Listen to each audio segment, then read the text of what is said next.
Hello students, welcome to physics class. So last class we Gauss theorem about porichilo.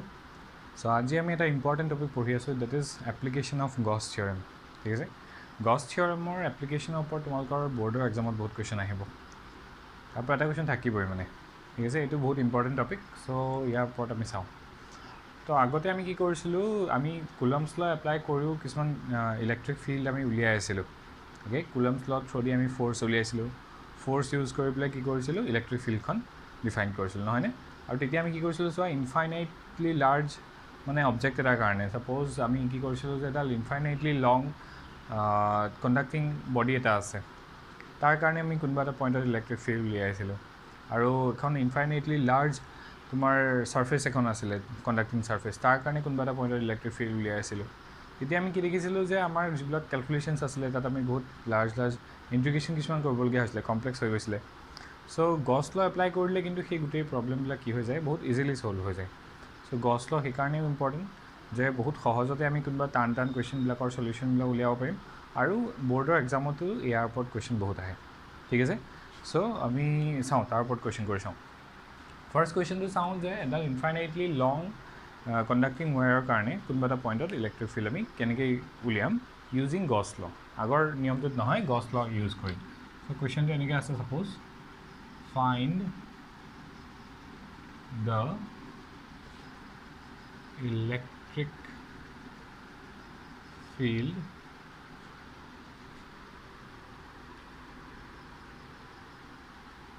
near a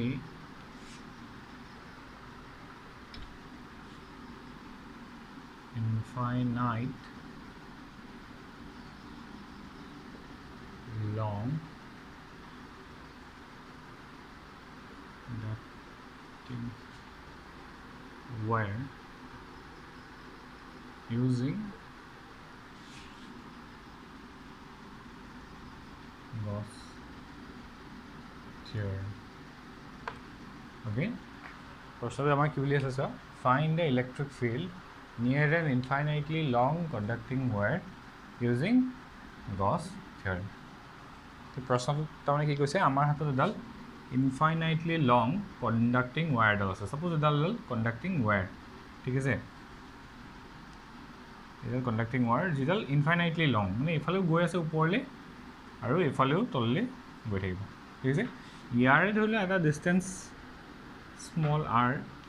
সেপাৰেশন এটা point আছে বুলি ভাবি লওঁ suppose কিবা এটা পয়েন্ট বুলি ভাবি লওঁ p পয়েন্ট তো এই ৰড ডালৰ কাৰণে ইয়াত ধৰিলে plus plus plus plus positive charge মই থৈ দিছো ধৰিছো এই পজিটিভলি চাৰ্জ এডাল কন্ডাক্টিং ৰড যেডাল ইনফাইনাইটলি লং ইয়াৰ কাৰণে r ডিসটেন্সত এই p পয়েন্টত ইলেক্ট্ৰিক ফিল্ড কিমান হ'ব প্ৰশ্নত হেতু প্ৰশ্ন হৈ যায় হয়নে তো আমি এই প্ৰশ্নটোৰ উত্তৰ অলৰেডি কৰিছিলো ইন্টিগ্ৰেশন ইউজ কৰি পেলাই হয়নে সো আমি এটা সৰু dx লৈছিলো এনেকৈ স্মল dx এটা লৈছিলো লেন্থ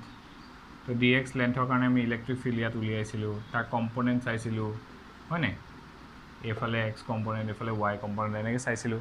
তাৰপিছত ক্যালকুলেট কৰিছিলো বহুত ডাঙৰ হৈ গৈছিল ক্যালকুলেশনটো কিন্তু Gauss theorem এপ্লাই কৰি আমি সহজতে এই প্ৰশ্নটো কৰিব পাৰো ঠিক আছে কেনেকৈ কৰিম আমি সেইটো চাম এতিয়া ওকে ঠিক আছে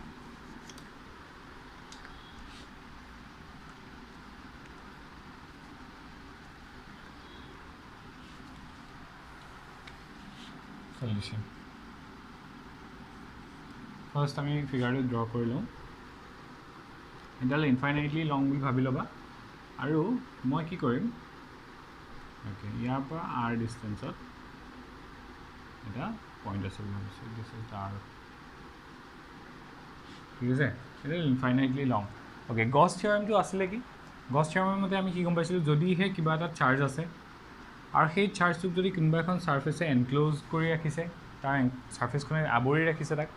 তেনেহলে সেই সাৰফেসখনেৰে পাৰ হৈ যোৱা ফ্লাক্সৰ পৰিমাণটো Gauss law কি বুলি কৈছিলে সেই সাৰফেসখনে ওলাই যোৱা ফ্লাক্সৰ পৰিমাণ ইলেক্ট্ৰিক ফ্লাক্সৰ পৰিমাণটো কি হ'ব q যিমানটো চাৰ্জ সেই সাৰফেসখনে আবৰি থাকিব q enclosed divided by epsilon naught এটো হৈছে Gauss theoremৰ আমাৰ ম্যাথমেটিক্যাল ফৰ্মটো নহয় নে তো ইয়াত আমি দুটা কথা মন কৰিব লাগিব এটা কথা হৈছে যে এখন আমাক কি লাগিব ক্লোজড সারফেস লাগিব হয়নে এখন আমাক কি লাগিব ক্লোজ সারফেস লাগিব আৰু আমাক কি লাগিব এনক্লোজড চাৰ্জ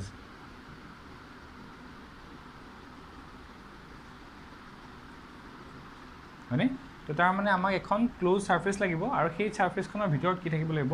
কিবা এটা চার্জ সোমাই থাকিব লাগিব নহয়নে তো সেই দুটা কথা আমি মন কৰিব লাগিব আমি তেতিয়াহে গছ ল এপ্লিকেশন আমি এপ্লাই কৰিব পাৰিম কোনোবা এটা প্ৰশ্ন ঠিক আছে সো এতিয়া আমি এই কথাটোক এই কনসেপ্টটোক আমি আমাৰ প্ৰশ্নটো উত্তৰ কৰিবলৈ যাওঁতে ইউজ কৰিম ঠিক আছে সো এডাল ইনফাইনাইটলি লং ওয়্যাৰ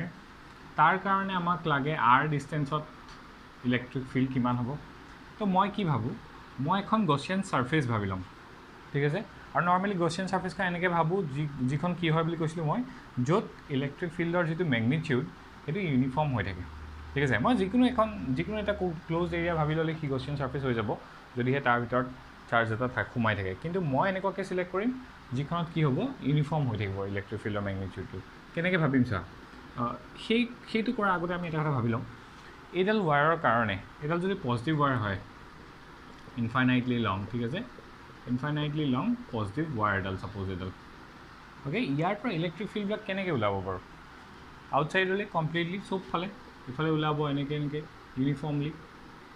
এনেকৈ ওলাব হয়নে ইলেক্ট্ৰিক ফিল্ড এনেকৈ নোলাবনে বাৰু হয় নহয় বাৰু এনেকৈ ওলাব মানে চব ফালে ওলাব চব ফালে 3 ডাইমেনশ্যনেলি মই জাষ্ট এতিয়া দুফালে দেখুৱাইছোঁ এইফালে আৰু এইফালে তাৰমানে এই বৰ্ডখনৰ পৰা এইফালেও আহিছে এইফালেও আহিছে চব ফালে গৈ আছে সম পৰিমাণে নহয়নে বাৰু তো তাৰমানে এটা কথা চোৱা এই ৱায়াৰডালৰ পৰা এইফালে r ডিষ্টেঞ্চত যিমানটো ইলেক্ট্ৰিক ফিল্ডৰ ভেলু হ'ব এইফালে ল'লেও r ডিষ্টেঞ্চত সমানেই ভেলু হ'ব হয় নহয় এইটো আৰু এইটো কি হ'ব লেফ্টত এইটো লেফ্ট বুলি কৈছোঁ এইটো ৰাইট বুলি কৈছোঁ এই ইলেক্ট্ৰিক ফিল্ড এট লেফ্ট আৰু electric field at right at r কি হ'ব সেম হ'ব ইকুৱেল হ'ব তাৰমানে তুমি চোৱা ক'ত ইকুৱেল পাম মই তাৰমানে এইখিনিতে মই যদি চিলিণ্ড্ৰিকেল সাৰফেস এখন যদি ভাবি লওঁ ঠিক আছে সিলিন্ডাৰ এটা নিচিনাকৈ যদি এখন সাৰফেস r ৰেডিয়াছৰ ভাবি লওঁ সেই সাৰফেসখনত ইলেক্ট্ৰিক ফিল্ডটো কি হ'ব সেম হ'ব নহয়নে তো আমি সেই কনসেপ্টটো ইউজ কৰিম ঠিক আছে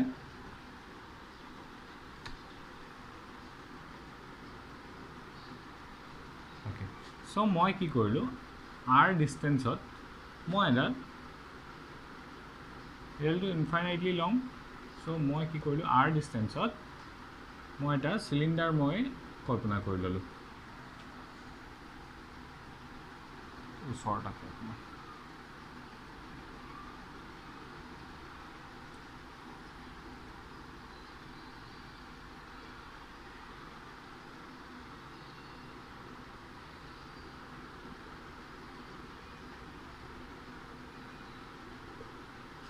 দেখিছেনে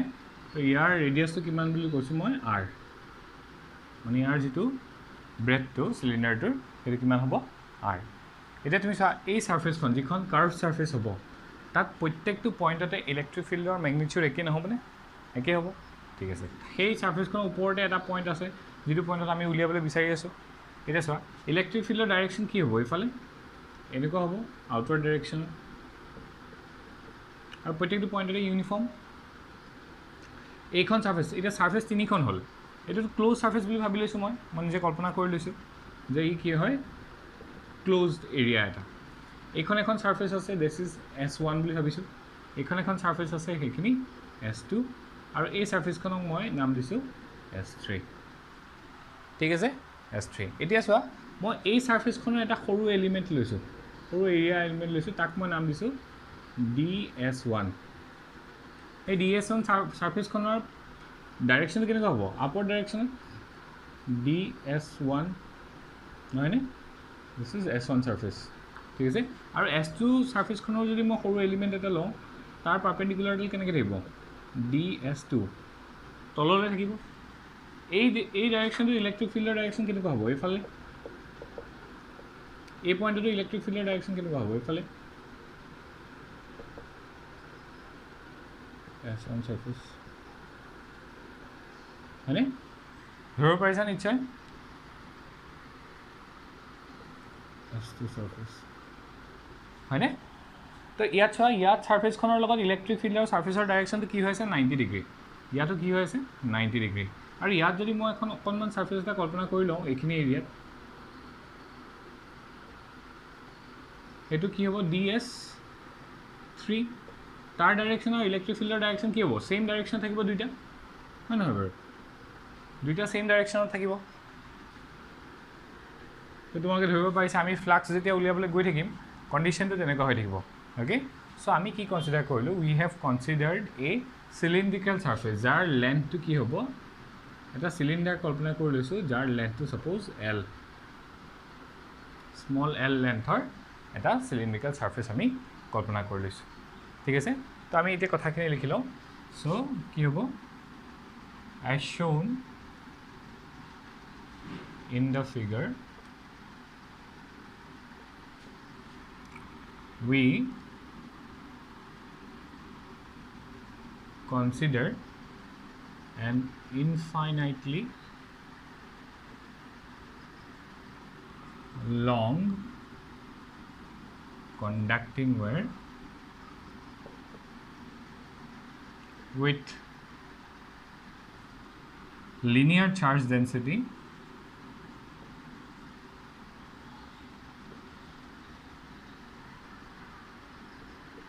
lambda আমি যেটা কন্ডাক্টিং ওয়্যাৰ লৈছো তাৰ যেটো লিনিয়াৰ চাৰ্জ ডেন্সিটি সেইটো আমি কিমান বুলি ধৰি লৈছো ল্যামডা বুলি ধৰি লৈছো lambda is the linear charge density of the where ঠিক আছে okay so now we have to consider a Gaussian surface to calculate at a point r the electric field okay we consider a cylindrical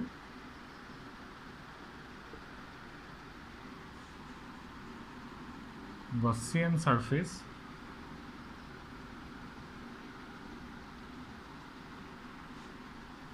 of length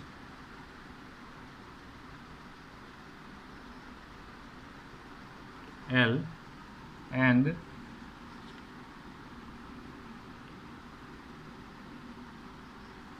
radius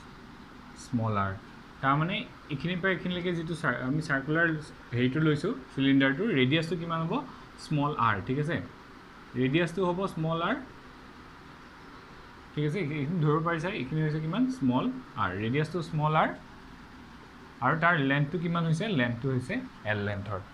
ঠিক আছে okay we consider a cylindrical Gaussian surface of length small l and radius small r okay এখিনিলৈকে আমি setup কৰি ললো আমি draw কি কৰিছো এখিনি আমি গম পাই গলো সো আমি আৰু কথা কি গম পালো we can see that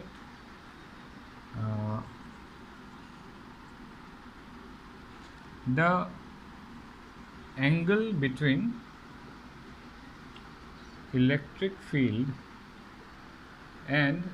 the area S1 and S2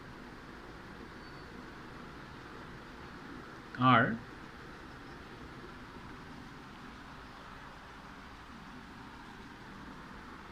S1 and S2 are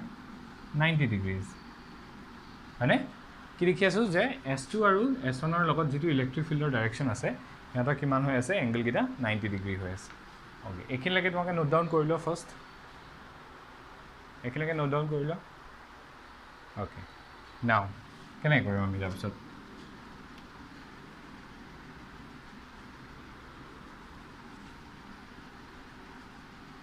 okay এতিয়া চোৱা কি হ'ব আমি যে ফ্লাক্সটো উলিয়াও এই সিলিন্ডাৰটোৰ মাজে যোৱা net flux okay the net flux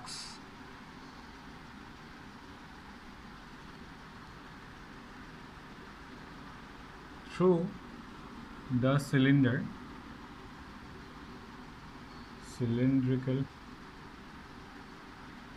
through the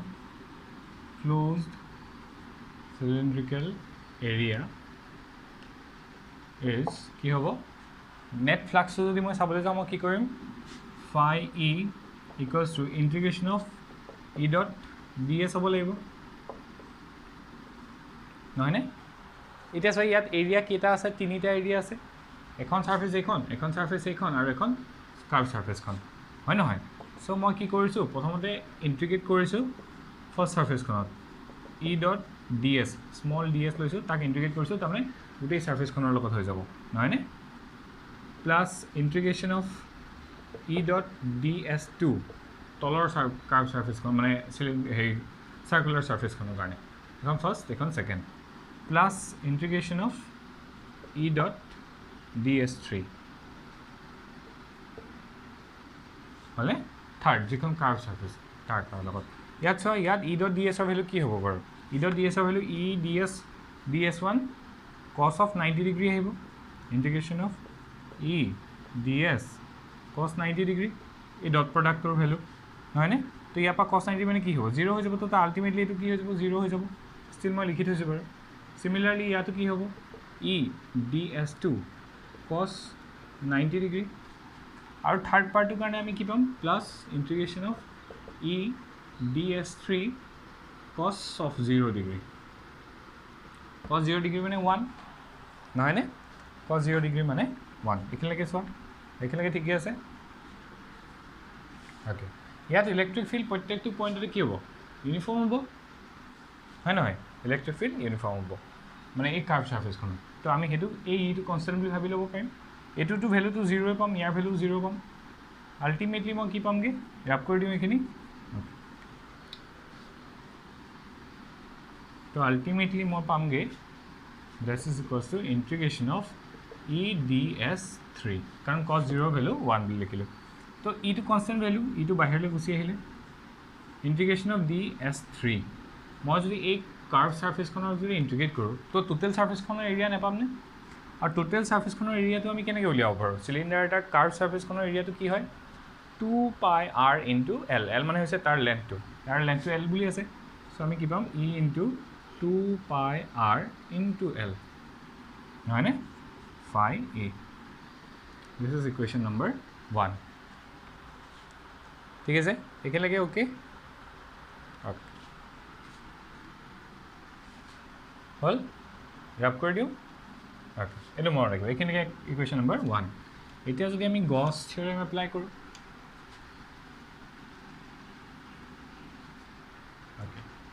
applying Gauss law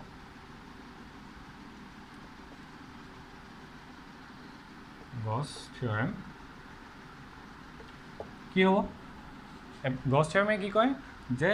যেটো আমি ক্লোজ সারফেস লৈছো তাৰ মাজে উলাই যোৱা ফ্লাক্স তাৰ ভিতৰত থকা সোমাই থকা চাৰ্জটোৰ ডিভাইডেড বাই এপসাইলন নট তো phi e is equals to q enclosed divided by epsilon naught itu equation number 2 এটা সব কিউ এনক্লোজ বুলি কৈছে তো আমি যেটো এৰিয়া লৈছো তাৰ ভিতৰত চাৰ্জ কিমান আছে বাৰু যদি হে তাৰ গোটেই লেন্থটো এই ইয়াৰ পৰা ইয়ালৈকে ইয়াৰ মিড পইণ্টৰ পৰা ইয়াৰ মিড পইণ্টলৈকে গোটেই লেন্থটো কিমান l আৰু লিনিয়াৰ চাৰ্জ ডেন্সিটি কিমান বুলি কৈছিলো ল্যামডা তো therefore চাৰ্জ এনক্লোজৰ ভ্যালু কি হ'ব চাৰ্জ এনক্লোজড within মানে সিলিন্ডাৰ within the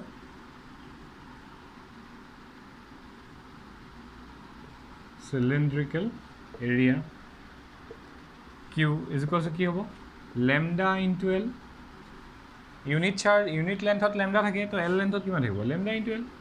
নহয় জানো তো এটো মই ইয়াত পুট কৰি দিব লাগিব therefore কি হ'ব phi e equals to lambda l divided by কি হ'ব epsilon naught this is equation number 3 হলে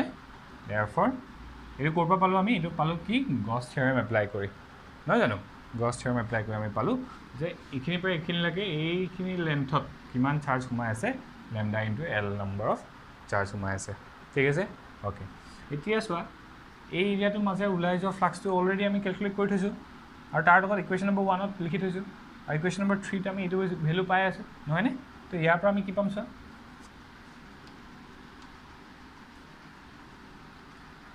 from equation 1 and 3 we get equation 1 of the phi e ki value paisilu e into 2 pi r l our equation 3 ta ami ki palu phi e equals to lambda L by epsilon naught. এইটো equation number 1 আছিলে, এইটো equation number 3 আছিলে, হ'লে তো দুটাক equal কৰি দিয়া। তো E into twice pi r L equals to lambda L divided by epsilon naught. তো মোক লাগে কি ইলেক্ট্ৰিক ফিল্ড ক'ত উলিয়াইছোঁ r ডিষ্টেঞ্চত। So' E equals to কি হৈ গ'ল lambda, ইয়াতো L আছে ইয়াতো L আছে, কেঞ্চেল আউট হৈ যাব, মানে 2 pi r টো এইফালে গুচি আহিব। চ' 2 pi epsilon naught into r মই এনেকৈ লিখিছোঁ। চোৱা কিমান ইজিলি ওলাই গ'ল, হয়নে? আমি যিটো আগতে কৰিছিলোঁ তাতো এক্সপ্ৰেশ্যনটো ইয়াতে এনেকৈয়ে পাইছিলোঁ, হয়তো মই এনেকৈ লিখি দিছোঁ টুৱাইচ লেমডা বুলি লিখা আছিল, তেতিয়া এইফালে 4টা আছিলে, হয়নে? তোমালোকে এইটোৰ লগত মিলাই চাবা, এইটো এক্সপ্ৰেশ্যনেই হ'বগৈ আল্টিমেটলি। চ' আমি কি কৰিলোঁ, এডাল কণ্ডাক্টিং ৱায়াৰৰ কাৰণে কি কৰিলোঁ, ইলেক্ট্ৰিক ফিল্ড উলিয়ালোঁ ক'ত, at a distance R, infinitely large conductor এডালৰ কাৰণে। ঠিক আছে, ধৰিব পাৰিছা কেনেকৈ আমি কেলকুলেট কৰিলোঁ। চ' আমি গছ থিয়ৰম এপ্লাই কৰি দেখিছেনে কিমান সহজতে আমি কেলকুলেট কৰিব পাৰিলোঁ, ইমান আমি ইণ্টিগ্ৰেশ্যন একো কৰি থাকিবলগীয়া নহ'ল, খালি গছটোৰ লগত আমি ফ্লাক্সটো উলিওৱাৰ পিছত গছটোৰ লগত এপ্লাই কৰি দিলোঁ, নহয়নে? ঠিক আছে, চোৱা অ'কে, এইটো হৈছে কি ইলেক্ট্ৰিক ফিল্ডৰ ভেলুটো for a infinitely large conducting wire. Okay, এইটো মই মেগনিটিউড লিখিছোঁ, যদিহে মই ভেক্টৰেলি লিখিবলৈ যাওঁ মই কি লিখিম, মই ই ভেক্টৰ লিখিম এনেকৈ lambda by 2 pi epsilon r n cap. This is a vector also. That's a vector where n cap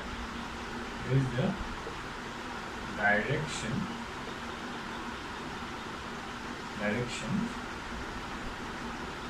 which is radially outward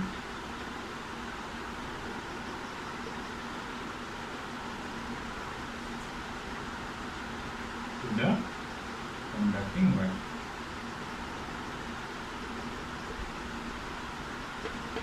Okay, the n capital होगा, n capital is a radially outward direction. कारण a point of electric field का direction n के होगा किफले हो, a point of जो मैं sound electric field का direction किफले हो,